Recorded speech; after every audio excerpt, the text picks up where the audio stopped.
Welcome back to my channel. দুধটা ফুটে উঠেছে, একটু কফি বানাবো ভাবছি। আজকে আর মিক্সিতে কফি করব না, আজকে আপনাদের একটা অন্যরকমভাবে কফি বানানো দেখাচ্ছি। আজ মিক্সির বদলে এই দুটো দিয়ে আমি কেমন কফি বানাচ্ছি দেখুন। চিনি দিচ্ছি, এই দুইভাবেই দেখাচ্ছি। এবার কফিটাও নিচ্ছি, একটু এখানে দিলাম,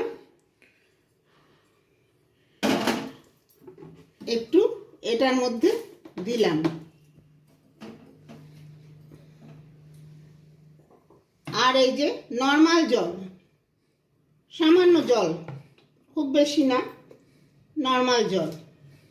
এবার দেখুন, এবার ঢাকনাটা বন্ধ করেছি, টাইট করে ঢাকনাটা বন্ধ করতে হবে।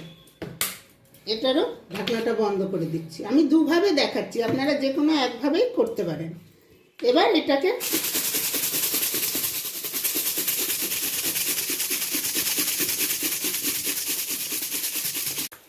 এই দেখুন 1 মিনিটেই ঝাগ হয়ে গেছে। কাপের মধ্যে সামান্য কফি দিলাম আর চিনি দিলাম, যে যেমন চিনি খান। এখানেও একটু কফি দেওয়াই আছে, আর একটু চিনি দিলাম। এবার ঝাঁকগুলো আমি বাটিতে ঢেলে নিচ্ছি।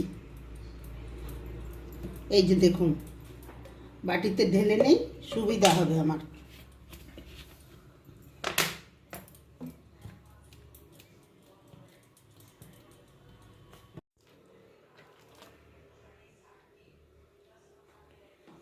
ব্ল্যাক কফি যারা খান দুধ দিতে হবে না, আমি যেমন ব্ল্যাক কফি খাই।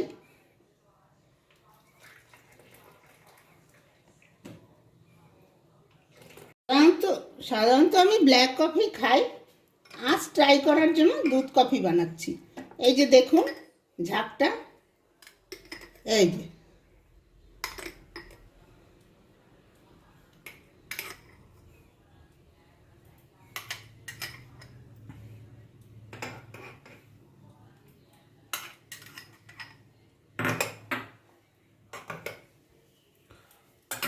আপনারা ফ্রিজেও রেখে দিলে অনেক দিন থাকবে। এটা এইভাবে রেডি করে ফ্রিজে রেখে দেবেন।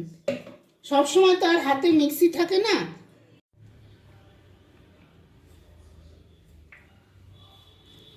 একটু ওপরে কফি পাউডার দিয়ে দিচ্ছি। রেডি হয়ে গেল এগ টোস্ট আর ফ্রথ কফি।